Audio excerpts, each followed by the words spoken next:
उन्होंने विरोध जताया और पुलिस ने आपने पहले भी लिखा किस तरह मिलकर उनको पीटा है, गाड़ियों को तोड़ा है। देखिए, ये तो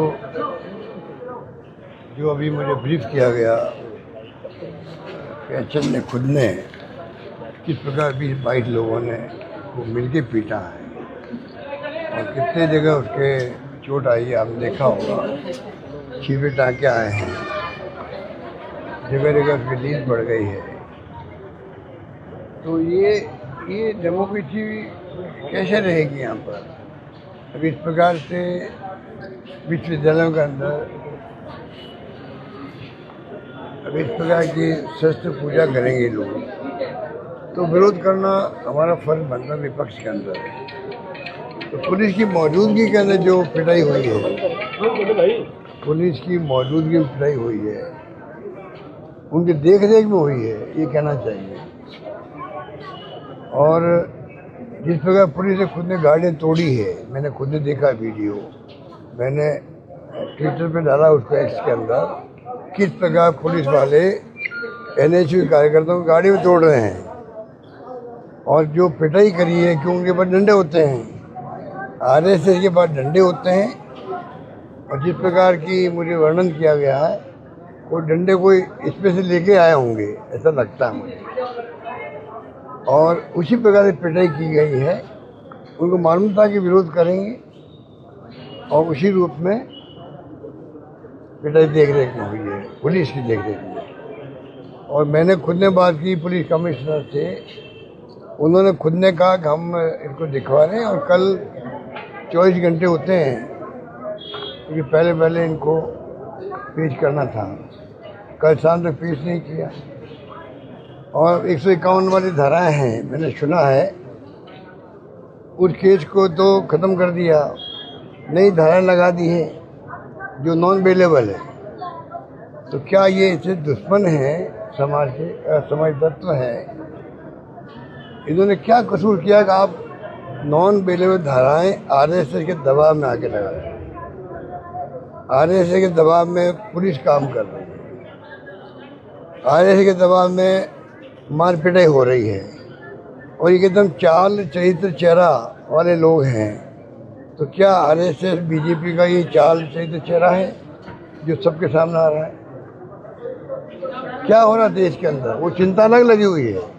तो हमारे एनएचयू कार्यकर्ताओं जो पिटाई करी गई, ये तो सबके सामने है। अब तो विवाद हो रहा है। तो जिस प्रकार से गुंडागिर्दी हो रही है और पुलिस कमिश्नर भी कुछ नहीं कर पा रहे हैं, लगता मुझे कि वो दबाव में काम कर रहे हैं। वो अच्छे ऑफिसर माने जाते हैं, मिस्टर बीजू जॉर्ज अच्छे ऑफिसर उनका नाम आता है। अच्छा होगा दबाव में आके काम करने के बजाय वो खुद ही रिक्वेस्ट कर दे चीफ मिनिस्टर को, भाई मेरा बहुत हो गया यहाँ पर, अब मैं यहाँ काम नहीं कर सकता। ये राजधानी है, राजधानी में अगर इस प्रकार की गुंडागिर्दी करेंगे आरएसएस वाले और पुलिस कमिश्नर हाथ खड़ा कर देगा, नीचे वाले जो एडिशनल एसपी के नाम आ रहे हैं, जो वहाँ इंचार्ज है, वो बेईमानी कर रहे हैं, उनकी देख रेख में गुंडागिर्दी हो रही है, तमाम छात्र परेशान हैं, ये क्या हो रहा है? तो मेरा मानना है कि ऐसी स्थिति बनेगी तो धीरे धीरे स्थिति और बिगड़ती जाएगी और संभालना मुश्किल हो जाएगा। पता नहीं, सरकार आज इनकी है, 3 साल के बाद में वापस सरकार कांग्रेस की बनेगी, फिर ये भागते फिरेंगे। ये अधिकारी जो पुलिस अधिकारी हैं, आज तो गुंडागिर्दी करवा रहे हैं, कल भागते फिरेंगे लोग। क्या समझ रखा है इन लोगों ने? तमाशा बना रखा है। इस पर छात्रों की पिटाई करना, वो जो छात्र भर्ती है, वो जो व्याख्यान कर रहा था मेरे सामने, क्या पिटाई की उसकी, वो कि मुझे तो लगा ही हो क्या रहा मेरे साथ में। तो ये जो गुंडागिर्दी की शुरुआत हुई है देश के अंदर, वो उचित नहीं कहा जा सकता। बाकी तो आप देख ही रहे हो क्या हो रहा है पूरे देश में, क्या हो रहा है वो तो मैं क्या बताऊँ, बार बार तो बोल ही रहा हूँ। आरएसएस को बताते प्रधानमंत्री मोदी जी ने राष्ट्रभक्त है ये लोग, और अरे 50-55 साल से तो इन्होंने तिरंगे झंडे को स्वीकार नहीं किया है, संविधान को इन्होंने माना नहीं कभी भी। संविधान डॉक्टर अम्बेडकर ने बनाया, मानने से इनकार कर दिया हो, और प्रधानमंत्री मोदी जी कह रहे हैं कि ये तो जेल भी गए थे। एक भी बता दीजिए कौन जेल गया इनमें से। फिर आप इस प्रकार से असत्य बोलेंगे प्रधानमंत्री जी, तो होगा क्या देश के अंदर। प्रधानमंत्री जी से लोग उम्मीद करते हैं कि वो उनके मुख से कभी भी असत्य नहीं निकल सकता, बोलेंगे वो सच्ची बात बोलेंगे। वो बोल रहे हैं कि हमारे ये जो तथाकथित जो देशभक्त हैं आरएसएस वाले, ये तो जेलों में बंद भी रहे थे। अरे मुखबरी करी इन लोगों ने, उस जमाने में मुखबरी करी, अंग्रेजों का साथ दिया। ये दुनिया जानती है, इस बात को दुनिया जानती है। और इतनी हिम्मत देखी, मैं तो प्रधानमंत्री मोदी जी की हिम्मत को दाद दूंगा, जो इतना कहने की हिम्मत भी कर ले, ये तो देशभक्त भी है। इन्होंने तो फ्रीडम मूवमेंट में भाग लिया और इन्होंने जेलों की हवा भी खाई थी। कमाल है, क्या हो रहा देश के अंदर, किस दिशा में जा रहा है। इलेक्शन कमीशन का क्या काम कर रहा देख रहे हो आप लोग। देखो चाइना और रशिया में चुनाव होते हैं ना, चुनाव आयोग वहाँ भी है, पर चुनाव एक तरफा एक पार्टी जीत के आती है वहाँ पर। क्या हम उस दिशा में जा रहे हैं। ये पूरे देशवासियों के लिए, प्रदेशवासियों की चिंता का विषय होना चाहिए और नई पीढ़ी के लिए विशेष होना चाहिए। भविष्य उनका है, फ्यूचर किनका है, नई पीढ़ी का है। अगर ये हरकतें होगी ऐसी, हम चुप रहेंगे,